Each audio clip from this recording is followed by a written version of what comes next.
Oh, hey, what's going on, everybody? This is Alex, the Comic Hoarder, and this is Large Man's Life. Tim is here. He stepped back a couple because if he would actually step up and stand side by side, you wouldn't be able to see his eyes in the frame.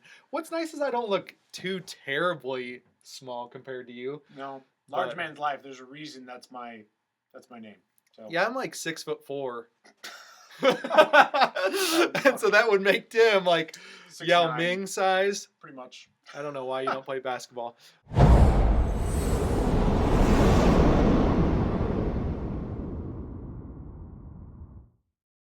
We've got everything set up on the table. We've got the keys set up, and we're excited because we're going to highlight some of these books for you guys today. It's kind of been a theme since like the top 10 of this collection. A lot of the books that we thought were higher on the list have actually moved way down this way. So you can see from the table, it kind of goes left to right here, and we took the highest value keys by dollar value alone based on what we graded it and what we looked up the value as, and we just worked them down. So it comes down the table this way, goes back down to the front there, and then comes back down the table this way. And then on this black table over here, which is a little bit off screen, is probably the lower end value books that we get pulled out of the collection. But it's all here.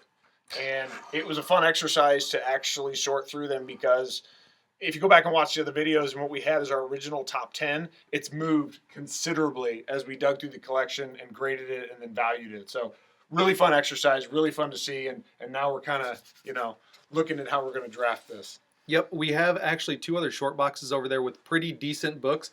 There's some pretty nice keys over there, honestly, like Iron Man #2. There's some Tales of Suspense, I think. Tales of Suspense is in there. Yep.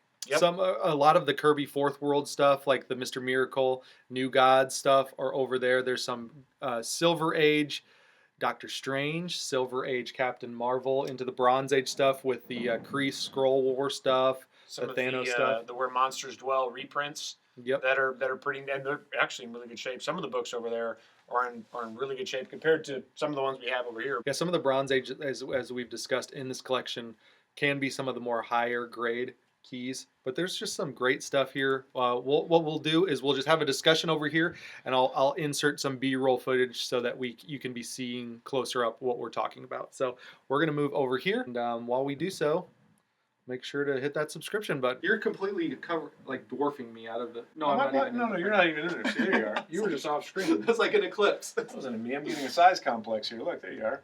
An eclipse. Oh shoot. I guess what we'll do right now is we will just talk about some of the keys. And I think one of the most notable ones for me is originally we had in the #4 spot in our top 10 video was this Captain America #1. And of course, I'll be showing a closer up B-roll here so you guys can see that. We have that at a 6.0 valued at $250. And it was like I said, it was in the #4 spot in our top 10 video. Now it is, what would you say? 16 or 17. It's somewhere near the 20. I mean, it's in the top 20, but it's towards the back end of it. Talking about the top 10 again, one of the books that wasn't even in our top 10, I'm pretty sure, we had the Tomb of Dracula 1. We had two copies of that. One was a really high graded copy, which came in and put it actually at the #4 spot. We graded a 9.0. It's a $425 book.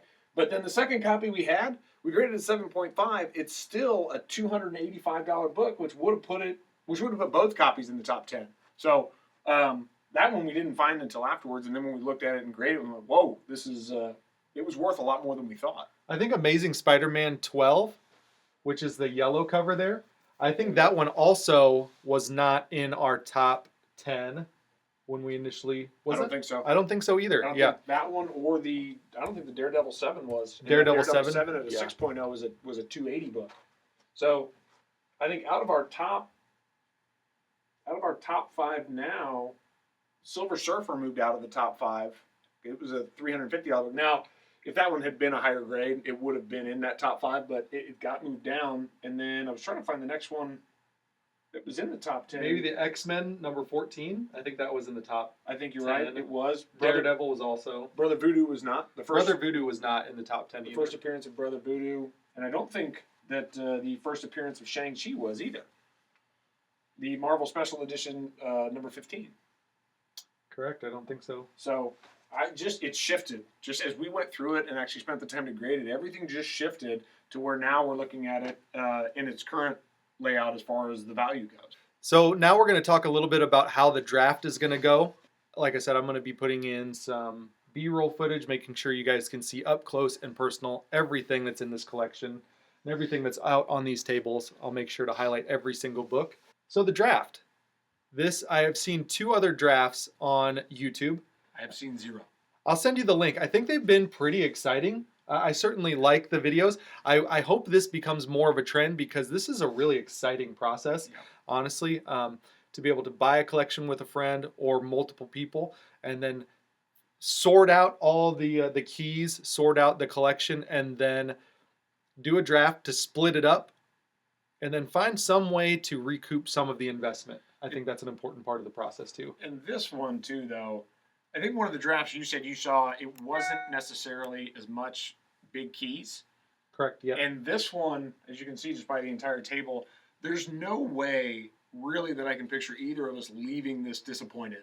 There's an excitement level that on something like this that I haven't been a part of before. We're very fortunate to have found this collection. We're very fortunate to have, just this great working relationship to where we can really feel comfortable with the process. We can feel comfortable with working with each other and doing this. So you definitely want to have someone that you can trust, someone that you have fun with, and it will be an amazing experience for you guys. So when we start the draft, one of us, however we determine who is going to go first, is going to be able to pick one book. And they call that picking the plum.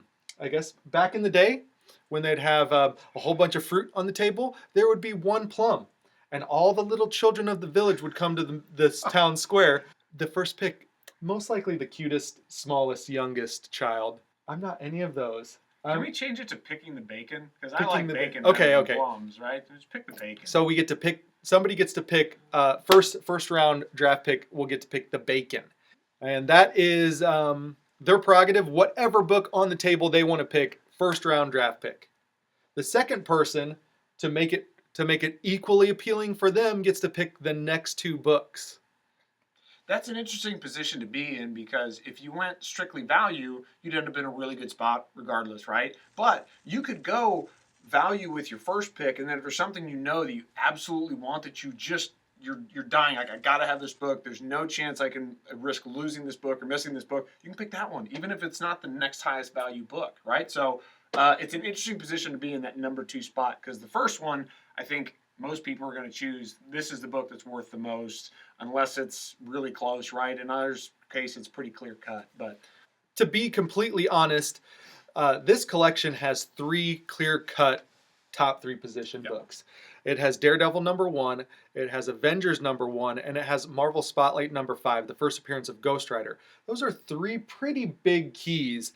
Well, and the other thing too, though, is we alluded to in these videos, we try to be fairly critical of our grading process. So there's nothing saying that the values that are assessed on the books today as they sit, maybe one gets graded higher, and all of a sudden a book that's a pick a number, right? A $500 book becomes a $700 book because it gets a grade bump or something like that. So there's potential there. This could change a little bit on the values that we're looking at just by the way it gets graded, right? Maybe it's a clean and a press, and it all of a sudden presents better, and it gets graded at CGC a 6 instead of a 5. Or well, and Alex and I talked, and we're going to do follow-up videos to this on some of these books that we do end up sending out and having graded. We'll have the original grade what we thought it was going to be, and then Alex's blasted slow ass tape pulling. We're gonna do that. We'll be doing extremely slow. I'm gonna be part of it though, so hopefully my anxiety will be reduced because I'm gonna be having fun with it too.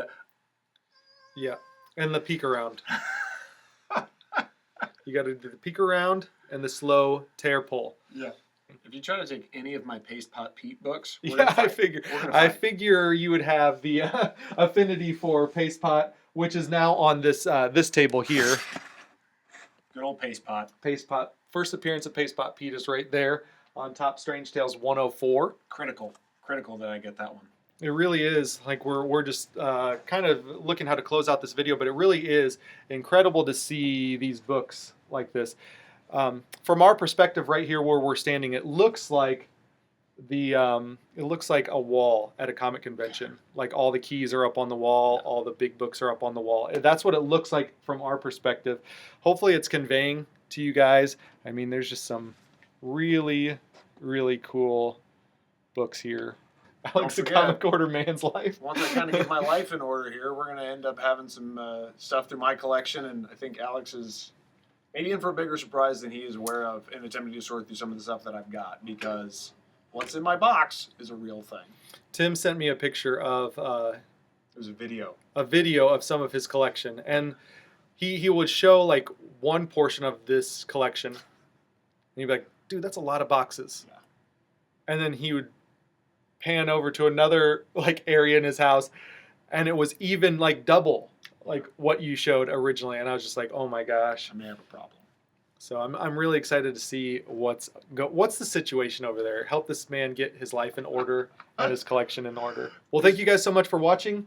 We'll keep you guys up to date on what's coming up next. Probably be the draft, honestly. We'll do the draft, and then we'll show some more of this stuff. Thanks for joining. Thanks for sticking with us. Thanks for being here, you guys. Make sure you hit that subscription button, hit that bell to be notified, comment down below, and then with that being said, we'll talk to you on the next one. See ya. Bye.